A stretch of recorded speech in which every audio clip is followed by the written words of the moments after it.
Bonjour et bienvenue dans cette correction d'exercice pour l'exercice 5 qui concerne l'acide aspartique pour classe de première S et 2S.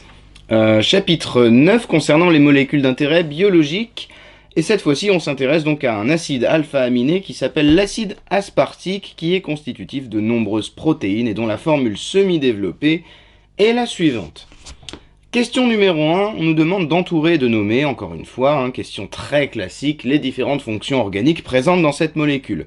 Alors attention, en bleu, ce n'est pas une fonction organique, c'est juste pour la question 2. J'ai entouré ça en bleu pour vous expliquer quelque chose après. Ce qui est des fonctions organiques, ce sont uniquement les ronds roses et orange. Alors en orange, il s'agit d'une fonction amine, donc, et en rose, ce sont, comme vous le voyez, des fonctions acides carboxyliques. Voilà, rien de plus à ajouter. Pour le coup, il faut le savoir, c'est du par cœur, il faut connaître son tableau avec les fonctions organiques. Ensuite, dans la question numéro 2, on nous demande de définir un acide alpha-aminé. Et là, vous allez comprendre pourquoi je l'ai entouré en bleu, ce petit carbone. Donc c'est la définition du cours, tout simplement.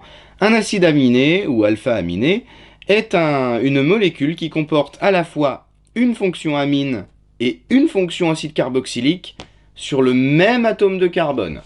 Donc là, vous voyez que sur cet atome de carbone, qui est là entouré en bleu, j'ai à la fois une fonction organique acide carboxylique et une fonction amine qui est juste là en orange.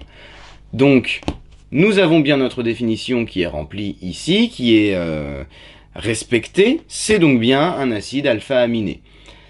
Voilà, c'est terminé pour la correction de l'exercice 5. Si vous n'avez pas compris, je vous invite encore une fois à revoir la vidéo. N'hésitez pas à mettre sur pause si jamais vous voulez recopier la correction de votre côté. N'hésitez pas également à m'envoyer vos questions si vous n'avez pas compris.